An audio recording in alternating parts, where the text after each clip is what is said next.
Olá pessoal, vamos iniciar mais uma videoaula, tá certo?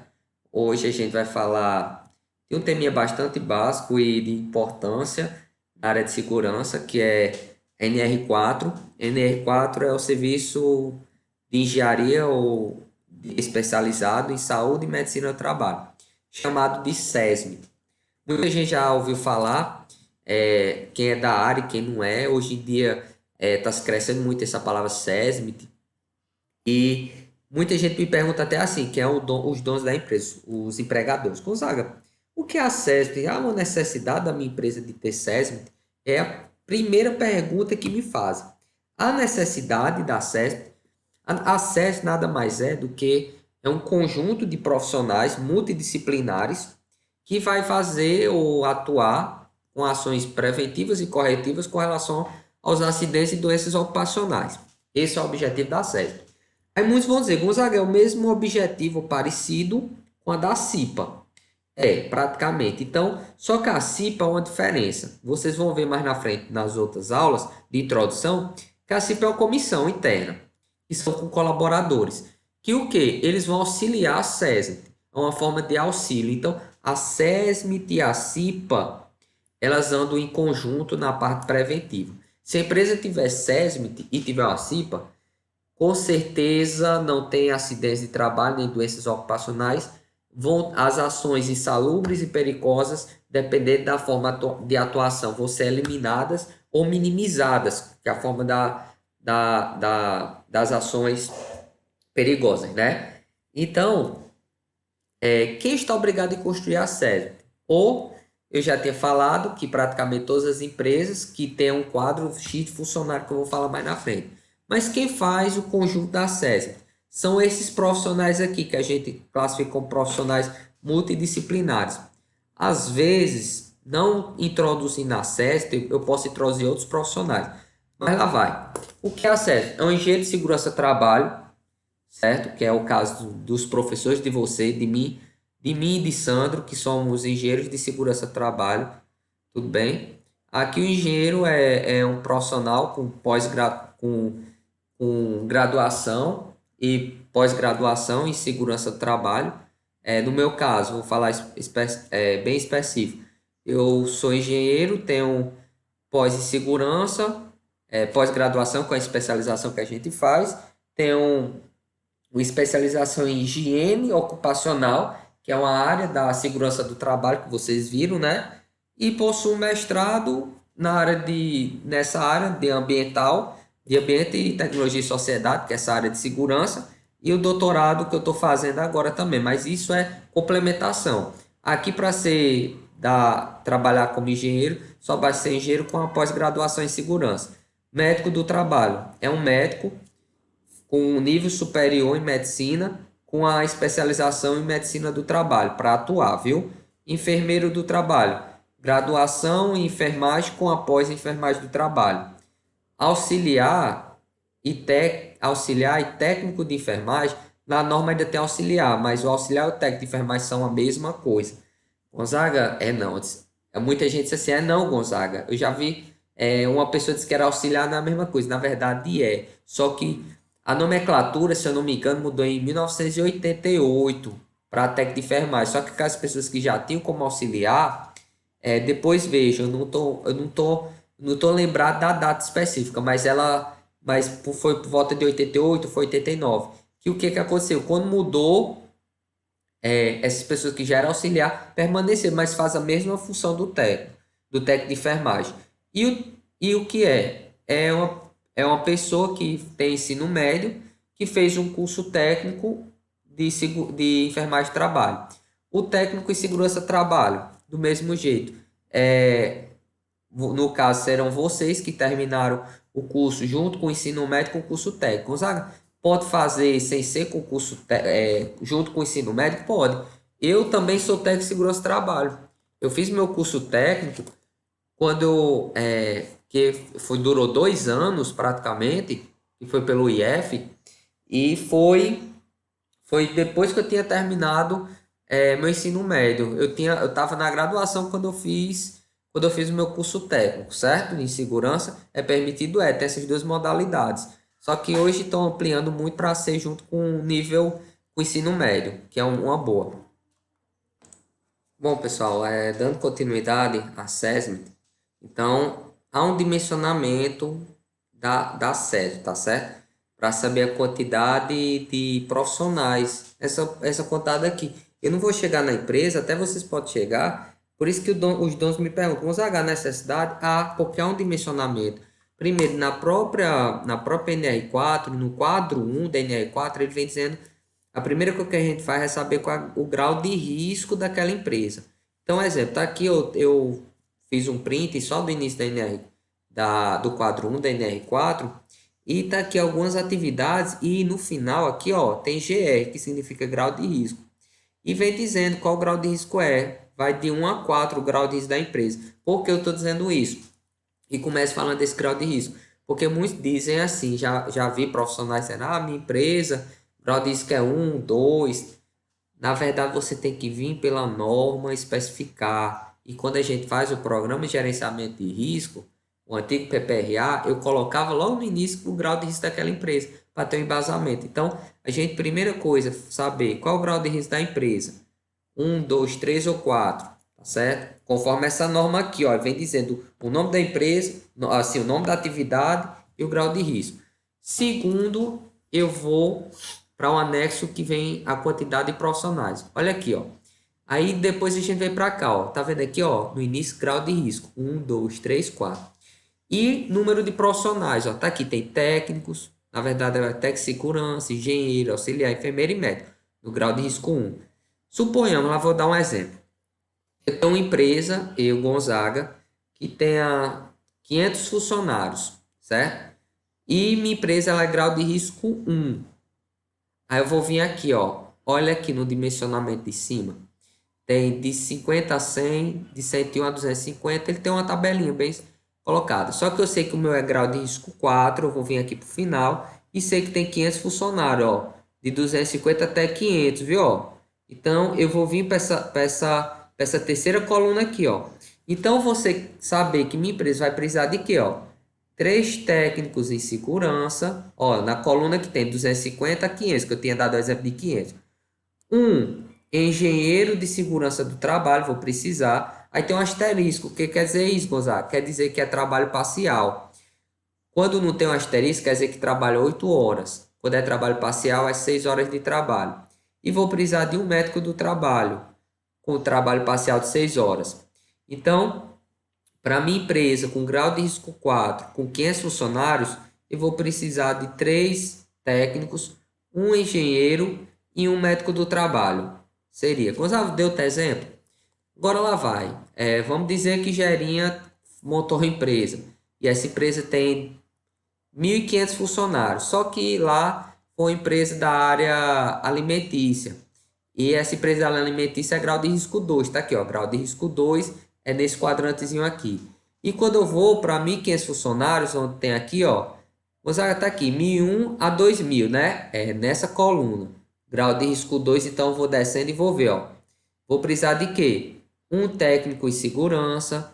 Vou precisar de um engenheiro do trabalho trabalhando 6 horas. Vou precisar de um auxiliar de enfermagem, que é um técnico de enfermagem.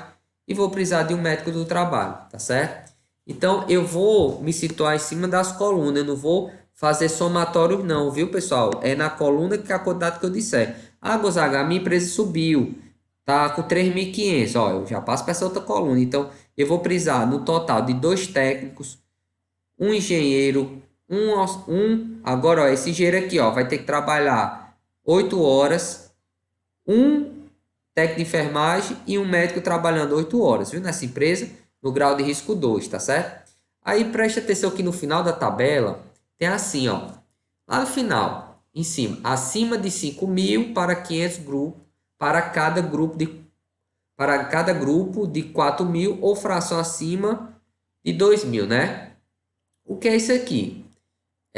Vamos dar um exemplo. Vou dar um exemplo bem prático para vocês. Desculpe, pronto, voltou. Vou dar um exemplo bem prático. Gonzaga, minha empresa tem 7.000 funcionários. Veja aqui que a tabela era até 5.000, ó. De 5 a 100, de 101 a 250, tal, vai até 5.000. Tem 7.000. o que acontece? A cada fração acima de 5.000, ó, que foi as 5.000 pessoas, por exemplo, se eu tinha 7.000, acima de 5 sobrou quanto? 2.000, não é? Sobrou 2.000. Então, se a cada fração de 2.000 ou 4.000, eu vou somar isso aqui. Ah, Gonzaga, não estou entendendo. Dê um exemplo mais prático? Vou dar. Vou dar um exemplo aqui no grau de risco 1. Tudo bem? Eu tenho 7.000 pessoas. Façam aí o exemplo. 7.000 colaboradores. Grau de risco 1 da minha empresa. Quando eu pegar... Agora aqui é somatório, viu? Quando eu pegar o grau de risco 1 até 5.000, eu vou pegar aqui. Eu vou precisar de quê? 2 técnicos, um engenheiro, um auxiliar de enfermagem, um enfermeiro e um médico, tá certo? Vou precisar disso aqui, até 5. Sobrou quanto? De 7.000, não sobra 2? Sobra. Então tá aqui, ó. A cada grupo de 4, fração de 2. Sobrou 2.000, é uma fração de 2. Se fosse 3.000, também era uma fração, mas acima de 2. Não tem problema, a gente vai de 2 em 2, tá certo? Então, sobrou 2.000.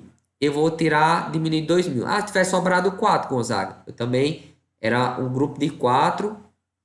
Eu ia tirar menos 4, tá certo? Mas aqui é 7.000, eu vou dar exemplo de 7.000, depois eu dou uma complementação. Então, esses 2.000 significa o quê? Que eu vou ter que acrescentar mais um técnico, mais um engenheiro, mais um enfermeiro e não vou precisar, não, desculpa, vou mais um técnico de enfermagem e mais um médico. Então, eu vou precisar no total, para 7.000 colaboradores, eu vou precisar de 3 técnicos, vou precisar de 2 engenheiros, vou precisar de 2 técnicos de enfermagem, vou precisar de um enfermeiro e vou precisar de 2 médicos, tá certo? Um sendo trabalho de 8 horas e outro parcial. Isso aqui é o exemplo dessa tabelinha aqui, tá certo, pessoal? Para vocês entenderem. Vou dar um exemplo mais prático. Vou dar um exemplo mais prático para vocês darem um entendimento. Um exemplo, tá certo? Exemplo 1. Você vai entender como funciona o mencionamento de uma certa ao aplicar a seguinte situação. Suponhamos que uma fabricação de refrigerante situada na rua José Bonfinácio, número 1020, com 400 funcionários. Primeira etapa, procurar o KENAI. Como eu tinha dito, o KENAI é a Classificação Nacional de Atividade e Economia no quadro 1. Grau de risco 3, certo? Fabricação de bebidas, tal, bem direitinho. Tá aqui, grau de risco 3. A gente já achou, ó, primeiro passo. Depois, ó, 400 funcionários. Cheguei ao grau de risco 3. Eu já tinha dado exemplo. 400 funcionários, ele está aqui, entre 251 a 500. Grau de risco 3, então, eu só vou precisar de quê? De 2 técnicos em segurança do trabalho. Apenas. Então, essa é a resolução, tá certo? E aqui algumas observações que tem na SESMIT. No dimensionamento. Primeiro, canteiro de obras. Frente de trabalho com menos de 1.000 empregados. O que acontece? Faz um acesso de conjunto. Tudo bem? Faz acesso centralizada quando tem a distância entre os estabelecimentos não passa menos de 5.000 metros, que é 5 quilômetros. Então, eu posso fazer um acesso centralizada. É um exemplo. Eu tenho 2 empresas e essas empresas não passam de 5.000 metros. Eu posso ter uma SESMIT, né, em conjunto centralizada para essas 2 empresas. Tem algum problema? Não. Grau de risco maior do que a atividade principal. Outra pergunta que já sempre me faz. Quando houver mais de 50% do número de empregados, a gente faz asseste a partir do grau de risco de maior. Então, eu tenho 2 empresas, só que o que acontece? Uma delas tem um grau de risco maior do que a outra. Se essa que tem um grau de risco maior passar 50% dos funcionários a mais do que a outra, o que acontece? Eu tenho que me basear por ela, dimensionar por cima dela, tá certo? Isso aqui eu vou passar, tá certo? Vou passar isso aqui rapidinho, só para explicar, porque são coisas que eu já tinha explicado, tudo bem? Então, o que compete a SESMIT? Eu queria pular logo para cá, porque aquilo eu já tinha falado no início. A SESMIT compete essas etapas. Primeiro, fazer em conjunto com a CIPA o mapa de risco, que vocês vão ver na NR5 quando eu for falar. O mapa de risco é a descrição de todos os riscos físicos, químicos, biológicos, ergonômicos e de acidentes. Fazer o programa de controle de medicina saúde ocupacional, que é feito pelo médico do trabalho e é auxiliado pelo auxiliar de enfermagem, o técnico de enfermagem ou o enfermeiro. O PPRA, que deixei aqui para falar, mas a gente já tinha falado. O PPRA ele saiu, era feito pelo profissional de segurança, que hoje é o PGE, que está aqui no quinto tópico, que é o Programa de Gerenciamento de Riscos, mas é feito por esses profissionais, tá certo? O Programa de Controle de Emergência, que hoje a gente vê muito o modelo pela NR29, mas a gente trabalha esse controle de evacuação e emergência no combate a incêndio nas NRs 20 e 23, tá certo? 20 e 23 que faz esse dimensionamento. O PCMAT, que é da construção civil, que é um programa específico, ele era bem parecido com o PPRA, só que ele era formato de projeto. Aqui só pode fazer o engenheiro do trabalho, viu? Esse PCMAT era diferente do PPRA. O PPRA, o técnico de segurança poderia elaborar, tá certo? E fazer o dimensionamento do PCMSO na parte aquaviária, da NR30. Pessoal, aí muita gente diz, mas está falando PCMSO, porque existe o PCMSO para todas as empresas, que é o DNR7, e alguns mais específicos. Um exemplo, ó, o PCMSO da trabalhar com aviário, DNR30, tem algumas NRs que são, um exemplo, focadas para algumas atividades, que eles têm lá dimensionamento do PCMSO, EPI específico, tudo bem direitinho. E a gente tem que se basear em cima do programa. É um exemplo. A NR18 ela vem ter uma CIPA. A CIPA, o dimensionamento da CIPA da NR18 é diferente da CIPA da NR5. Aí muita gente me perguntou assim, já, Gonzaga, você faz por onde o dimensionamento da CIPA, que é igual, eu vou explicar quando a gente tiver aula da CIPA. Eu faço a CIPA com o dimensionamento da NR18. Por quê? Ela é exclusiva, específica já da construção civil. Estou trabalhando com construção civil. Agora, supermercado, eu vou fazer o dimensionamento a partir da NR5. Então, se tiver norma específica, você estiver trabalhando, exemplo, com aquaviário, se tiver algo específico, como o exemplo PCMSO, você vai abordar em cima dele. O profissional aborda em cima dele. Então, por isso tem que estudar todas as normas. E fazer a gestão de saúde, segurança e meio ambiente no trabalho rural. Essas são algumas funções que a SESMIT faz em conjunto com a CIPA, tá certo? Aqui é para praticar. A atividade dessa semana é fazer praticar. Aqui são os graus de risco das empresas, aqui é a quantidade de funcionários. Vocês têm que fazer o quê? Dizer quantos, tá aqui, nesse exemplo 1, aqui vocês vão numerar 1, 2, 3, no exemplo 1. Eu vou precisar de quantos técnicos, quantos engenheiros, quantos médicos, quantos técnicos de enfermagem. Nesse exemplo aqui, vocês façam no caderno, tiram uma foto e enviem.